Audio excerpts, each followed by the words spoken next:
तव चरणकमलमिह मनसि लसतु मम नित्यम्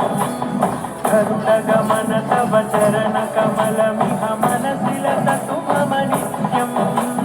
मनसि लसतु मम नित्यम् मम गुरुदेव मम गुरुदेव मम गुरुदेव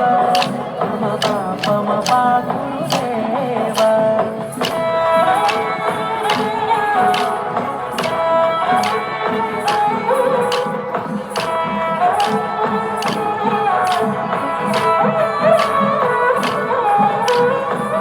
जनयन विधि नमुचि हरण मुख विमुध विमुद पद पद्मा जल जनयन विधि नमुचि हरण